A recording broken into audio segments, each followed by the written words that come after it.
Welcome to Space Secrets English. I'm Mr. Safayan, and today we're unraveling one of the creepiest urban legends in time travel history, the bizarre case of Rudolph Fentz, the man who supposedly stepped out of 1876 New York and into the chaos of 1950 Times Square, only to meet a tragic end. Imagine this.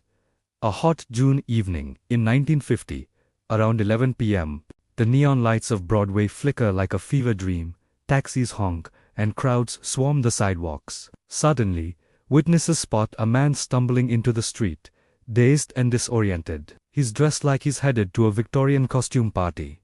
He collared shirt, frock coat, tall silk hat, and pants that scream 19th century. Before anyone can react, a taxi slams into him at full speed. He dies instantly, his body flung 15 feet. Paramedics rush in, but what they find in his pockets turns this accident into an impossible mystery. No wallet, no ID, just a wad of old banknotes worth about $70 from the 1870s, a copper token for a 5-cent beer from a long-gone saloon, a letter postmarked June 1876 addressed to a Mrs. Rudolph Fentz in Philadelphia, and a business card reading, Rudolph Fentz, 54 Fifth Avenue.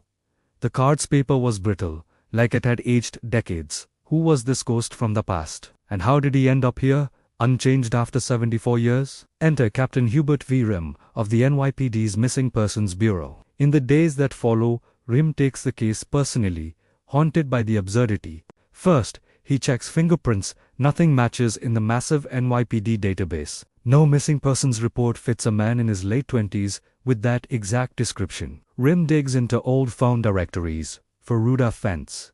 Zib. The Fifth Avenue address. It's been a stable business for years. No residential history. The tailor's tag on his coat belongs to a shop that shuttered in the 1890s. The Hutter's label inside his silk top hat, from a Fifth Avenue store bankrupt since 1905, even the money. Crisp bills from an era when Grover Cleveland was president, untouched by inflation or wear. Rim interviews eyewitnesses.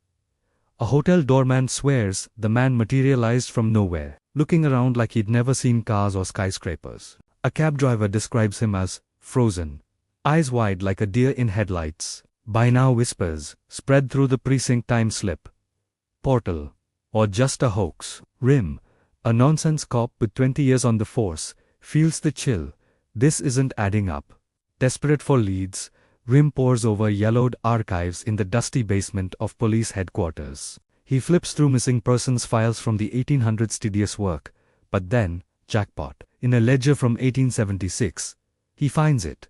A report filed by a distraught wife on a balmy summer evening in June. Rudolph Fentz, age Duapulusimbilan, a businessman from Fifth Avenue, stepped out for a smoke and a stroll. He never returned. No body, no ransom note, just gone. The description matches perfectly. 5 feet 7, 150 pounds, dark hair, clean-shaven. Wearing that exact outfit, Rim tracks down Fentz's widow through old census rolls. She's now in her 90s, living quietly in Jersey. Trembling, she confirms. Her husband vanished without a trace. They searched parks, rivers, even the morgues. Years later, she remarried, had a son, Rudolph Fentz Jr., who's now a respectable accountant in his 50s.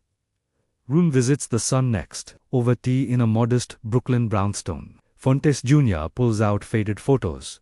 There's his father, young and dapper, posing stiffly in that same frock coat. He loved his evening walks, the son says, voice cracking. One night, poof, gone forever. Rim shows him the morgue photos. The son pales.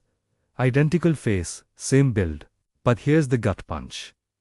Fentz Jr. died 5 years earlier, in 1945, leaving no heirs. The family line ends with this spectral return. As Rim pieces it together, the implications explode his worldview. If this is Rudolph Fentz Sr., how? He vanished at 29 in 1876, reappears at the same age in 1950, 74 years later, not a wrinkle older, no aging, no memories of the lost decades. The letter in his pocket, it's from his own wife, dated the day he disappeared, begging him to hurry home for dinner. Witnesses later claim they saw him fade in from a shimmer in the air, like heat haze on asphalt. Rim consults physicists. Off the books, one whispers about temporal anomalies. rifts in spacetime, where wormholes spit out the displaced. Another cites Einstein's relativity, time dilation, near massive objects. But nothing explains a full jump. RIM even visits the crash site, pacing Times Square under the same stars. Locals joke about Broadway ghosts, but RIM feels it a thin veil between eras, torn just enough for one man to slip through. He drafts a report, but shelves it, fearing ridicule. Some doors, he confides in his journal, should stay shut. Fast forward to today, and Rudolph Fentz haunts internet forums, podcasts, and late-night docs as proof of time travel. Skeptics point to Jack Finney's 1951 short story, I'm Scared, where RIM narrates Fentz's tale as part of a bigger rift epidemic. Pure fiction from Collier's magazine. Folklorist Chris Abeck traced it further.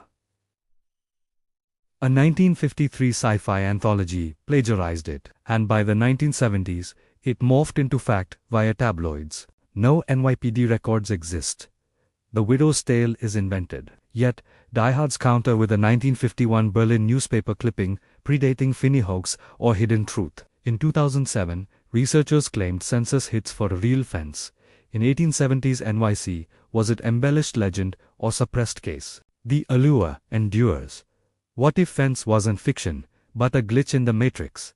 A man yanked forward by accident, dying before he could grasp the future. So, what do you believe? Portal mishap, elaborate prank, or literary ghost gone viral? If Fentz teaches us anything, it's that time's fabric frays at the edges. Step carefully. Drop your theories in the comments. Smash like if this chilled you, and subscribe for more unexplained rifts, like our next on Chaplin's 1928 Time Traveler. Thanks for joining the mystery. See you on the other side of the timeline.